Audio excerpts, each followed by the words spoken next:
जय श्री कृष्ण। सभी श्रोतागणों को स्वामी असीम का प्रणाम। वर्ण संकर संतान के उत्पन्न होने से क्या क्या हानियां होंगी, अर्जुन अब उन्हें बतलाते हैं। 42वां श्लोक इस प्रकार है। संकरो नरकायैव कुलघ्नानां कुलस्य च पतन्ति पितरो रेषां लुप्तपिंडोदकक्रियाः। एक बार फिर से सुनेंगे। संकरो नरकायैव कुलघ्नानां कुलस्य च पतन्ति पितरो रेषां लुप्तपिंडोदकक्रियाः। अर्थात वर्ण संकर कुलघातियों को और कुल को नरक में ले जाने वाला ही होता है। श्राद्ध और तर्पण न मिलने से इन कुलघातियों के पितर भी अपने स्थान से गिर जाते हैं, ऐसा अर्जुन भगवान कृष्ण से कहते हैं। अब यहाँ हम इसके भाव को समझने का प्रयत्न करते हैं। सबसे पहले तो कुलघाती को समझें। ये कुलघाती किस लिए इस्तेमाल किया गया है शब्द। जो लोग युद्ध आदि में अपने कुल का संहार करते हैं उनको कुलघाती कहा गया है। और अर्जुन यह कहना चाहते हैं कि जब कुल में पुरुष नहीं बचेंगे तो जो उनकी स्त्रियां हैं, जैसे पिछले हमने श्लोक में समझा कि उनकी स्त्रियां दूसरे वर्णों में जा कर के अपना विवाह करेंगी और उनसे उत्पन्न जो वर्ण संकर संतान होगी वो केवल उन कुलघातियों को ही नरक में नहीं पहुंचाने का कारण बनती, बल्कि पूरे समस्त कुल को नरक में ले जाने वाली होती है। मित्रों, एक्चुअली अर्जुन जो इस वक्त बोल रहे हैं वो मनुस्मृति में कहा गया कथन है। वास्तव में अर्जुन युद्ध लड़ना नहीं चाह रहे, तो इसके लिए वो अलग अलग मार्गों से क्या क्या बुरा हो जाएगा युद्ध में, इसकी खोजबीन कर रहे हैं। उनके मन में बहुत बहुत बुराइयां दिख पड़ रही हैं। अभी ही नहीं, आगे भी संतति कैसी हो जाएगी, वर्ण कैसे विलुप्त हो जाएंगे, वर्ण कैसे विकृत हो जाएंगे, सनातन धर्म कैसे नष्ट हो जाएगा, ये सब वो खोज रहे हैं। यह बहुत अजीब सा लगेगा कि उन्हें इस सब बात की चिंता क्यों हो रही है। लेकिन अगर हम देखें, हिरोशिमा नागासाकी में एटम बम के इस्तेमाल हो जाने के बाद पूरे संसार में शांतिवादी लोग क्या कह रहे हैं, वो भी तो यही बात कह रहे हैं कि युद्ध के जो परिणाम हैं वो बहुत भयंकर होंगे। बच्चे विकृत हो जाएंगे, व्यवस्था नष्ट हो जाएगी, सभ्यता नष्ट हो जाएगी, धर्म खो जाएगा, संस्कृति खो जाएगी। जो अर्जुन को ख्याल आ रहा है वह सारा ख्याल हिरोशिमा के बाद सारी दुनिया के शांतिवादी लोगों को आ रहा है। लेकिन अर्जुन की सारी तलाश उनके भीतर जो पलायन की वृत्ति पैदा हो गई है उसके लिए समर्थन जुटाने की खोज में लगी हुई है। एक्चुअली मनुष्य का मन होता क्या है, वो वही खोज लेता है जो वो करना चाहता है। जो आदमी जो करना चाहता है उसके लिए उस पक्ष की सारी दलीलें वो खोज लेना चाहता है। इसलिए अर्जुन यहाँ कह रहे हैं कि यदि युद्ध होगा तो इस युद्ध के परिणाम से जो इतने लोग मृत्यु को प्राप्त होंगे, उसके बाद उनके कुल में जो स्त्रियां हैं वो दूसरे वर्णों में शादी करेंगी और विवाह करेंगी और वहाँ उनसे जो संतान उत्पन्न होगी वो वर्ण संकर होगी। वर्ण संकर संतान सिर्फ उन कुलघातियों को ही जो मृत्यु को प्राप्त हुए हैं, जिन्होंने अपने कुल का संहार करा है, सिर्फ उन्हीं को नरक में नहीं भेजेंगे वो, बल्कि अपने पूरे समस्त कुल को नरक की ओर ले जाएंगे। क्यों? क्योंकि अर्जुन यहाँ ऐसी चिंता व्यक्त कर रहे हैं कि इस युद्ध से हमारे कुरुवंश का विनाश हो जाएगा और जो स्त्रियां बाद में बचेंगी उनसे जो संतान उत्पन्न होगी वो विकृत होगी। तो इस युद्ध के बाद जो मृत्यु को प्राप्त होंगे वो तो नरक में जाएंगे ही। इनसे पहले भी जो लोग सब पितृलोक में उपस्थित हैं वो लोग भी नरक के भागीदार बन जाएंगे।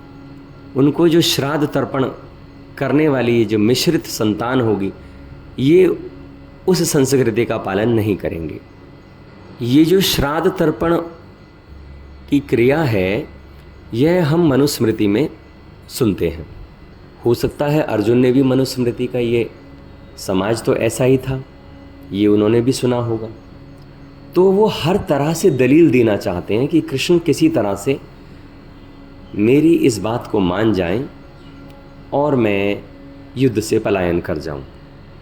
क्योंकि सनातन संस्कृति में जो हमारे पूर्वज लोग मृत्यु को प्राप्त हो चुके हैं, जब श्राद्ध का समय आता है तब हम उनको आभार व्यक्त करते हुए उनसे आशीर्वाद प्राप्त करना चाहते हैं। वो मनुस्मृति में इस प्रकार कहा गया है कि जब हम पिंडदान करते हैं, उनको आभार व्यक्त करते हैं और वो उस पितरलोक में वो उच्च स्थान प्राप्त करते हैं और वहाँ आनंद से रहते हैं। किंतु यदि यह पिंडदान नहीं किया जाता तो हमारे पितृगण पितरलोक में अपने स्थान से नीचे गिर जाते हैं और वो नरक में प्रवेश करते हैं। आज के समय में हम इसको इस प्रकार समझ सकते हैं कि जैसे आज अंतरजातीय विवाह होते हैं या अंतरधर्म विवाह होते हैं, इंटरकास्ट मैरिज या फिर इंटर रिलीजन मैरिज होती हैं, तो उनसे उत्पन्न जो संतान होती है उन्हें ये नहीं मालूम होता कि हम कौन सी संस्कृति का पालन करें। फॉर एग्ज़ाम्पल, अगर हम ये देखें कि एक हिंदू और एक क्रिश्चियन का विवाह हो रहा है, तो उनसे जो उत्पन्न संतान होगी वो किस संस्कृति का पालन करें, अक्सर उन्हें यह जानकारी नहीं होती है। उनसे उत्पन्न संतान को अक्सर ऐसा मालूम ही नहीं होगा कि वो हिंदू मान्यता को माने या क्रिश्चियन मान्यता को माने। वो एक भ्रम की स्थिति में आ जाएंगे। ऐसे विचार करके अर्जुन यहाँ पर कृष्ण से कह रहे हैं, जब हमारे आर्य कुल के पुरुष ही नहीं बचेंगे तो बाद में जो उनकी स्त्रियों से संतान उत्पन्न होगी वो मिश्रित संतान होगी और वो किस वर्ण का पालन करें, ऐसा उस उत्पन्न संतान को ज्ञान ही नहीं होगा। आज के समय में भी यह चिंता हर परिवार की होती है, हर समाज की होती है कि उनकी संतान कहीं ऐसी जगह विवाह ना कर ले जिससे कि हमारे कुल की जो संस्कृति है उसको कोई नुकसान पहुँचे। यह बात हमें मनुस्मृति से सुनने को मिलती भी है। जब दूसरा अध्याय प्रारंभ होता है तो उसके शुरू में भगवान कृष्ण अर्जुन से कहते हैं कि अर्जुन, तुम ये क्या मूर्खतापूर्ण बातें कर रहे हो। यहाँ से पता चलता है कि भगवत गीता मनुस्मृति को उतनी गंभीरता से नहीं लेती, क्योंकि मनुस्मृति नीति शास्त्र है, क्या करना चाहिए क्या नहीं करना चाहिए, और वो समय के साथ बदलाव मांगता है। यहाँ कृष्ण देख रहे हैं कि अर्जुन युद्ध से पलायन चाहते हैं, तो वो सब कुछ वो खोज रहे हैं जिससे कि वो युद्ध से किसी तरह से निवृत्त हो जाएं। कृष्ण देख रहे हैं कि अर्जुन कल तक ऐसी बात नहीं सोचते थे कभी भी। कल तक उन्हें आने वाली संतति क्या होगी, आने वाली संतान कैसी होगी, इसका कोई मतलब नहीं था। युद्ध के आखिरी क्षणों तक उन्हें इस तरह की बातों का कभी ख्याल भी नहीं आया, और आज सब ख्याल आ रहा है। आज उनके मन को पलायन पकड़ रहा है, तो वो सब दलीलें खोज रहे हैं। कुल मामला इतना है कि वो अपने को मारने से भयभीत हो रहे हैं, लेकिन दलीलें बहुत बड़ी बड़ी खोज रहे हैं। मामला सिर्फ इतना है कि ममत्व से पीड़ित है उनका मन, मोह से पीड़ित है। अपनों को मारने की हिम्मत नहीं जुटा पा रहे हैं अर्जुन, इतनी सी बात है। लेकिन इसके आसपास वो एक बड़ा जाल फिलॉसफी का खड़ा कर रहे हैं। कृष्ण देख रहे हैं, कृष्ण हंस रहे हैं, समझ रहे हैं कि ये जो सब दलीलें दे रहे हैं अर्जुन, वो चालबाजी की दलीलें हैं। ये दलीलें वास्तविकता से भरी हुई नहीं है, ये सही नहीं है, यह उनकी अपनी दृष्टि नहीं है। क्योंकि अर्जुन ने कभी भी आज तक किसी को मारने के वक्त ऐसा नहीं सोचा। कोई ऐसा पहला मौका नहीं था कि उससे पहले उन्होंने कभी युद्ध नहीं लड़ा है। वो एक गंभीर योद्धा हैं, किंतु आज वो ममत्व से भर गए हैं, मोह से पीड़ित हैं, जबकि धनुष बाण ही अर्जुन की आत्मा है। अर्जुन ऐसे आदमी नहीं हैं कि कोई तराजू पकड़े बैठे रहे हों पूरे जीवन भर और अचानक आज युद्ध पर लाकर खड़ा कर दिया गया हो। इसलिए उनकी बातों पर कृष्ण ज़रूर हंस रहे होंगे। वे ज़रूर देख रहे होंगे कि आदमी कितना चालाक है। और कृष्ण देख रहे हैं कि अर्जुन दुनिया भर की दलीलें दे रहे हैं, लेकिन मूल कारण कुछ और है। और कृष्ण पूरी कोशिश कर रहे हैं इस बात की कि वो अपने मूल कारण को समझें। जब मूल कारण का ख्याल आ जाएगा तो समझ पैदा हो जाएगी, और अगर मूल कारण छिपा दिया गया तो दूसरे फॉल्स रीजंस, झूठे कारण इकट्ठे कर लिए जाएंगे। अब यह समझने जैसा है कि ये सारी चिंताएं क्यों उतर रही हैं, क्योंकि वो भागना चाहते हैं युद्ध से। तो वो ऐसा तो नहीं दिखाएंगे कि वो कायर हैं, किस वजह से वो भागना चाहते हैं। तो अगर बिना कारण भागेंगे तो दुनिया हंसेगी। यही उनकी चालाकी है, यही हम सब की भी चालाकी है। मित्रों, हम जो भी कर रहे हैं उसके लिए पहले कारण का एक जाल खड़ा करेंगे हम, लेकिन मूल कारण हम दिखाएंगे नहीं। मूल कारण कुछ और ही होगा। अगर कृष्ण को यह साफ दिखाई पड़ जाए कि अर्जुन जो कह रहे हैं वही कारण है, तो कृष्ण कभी भी धर्म का विनाश करवाना नहीं चाहेंगे। कृष्ण कभी नहीं चाहेंगे कि बच्चे विकृत पैदा हों। वो कभी नहीं चाहेंगे कि संस्कृति, सनातन धर्म नष्ट हो जाए। नहीं, ऐसा वो कभी नहीं चाहेंगे। लेकिन ये कारण नहीं है, ये फॉल्स सब्स्टिट्यूट्स हैं, ये झूठे परिपूरक कारण हैं। इसलिए कृष्ण इनको गिराने की कोशिश करेंगे, इनको काटने की कोशिश करेंगे।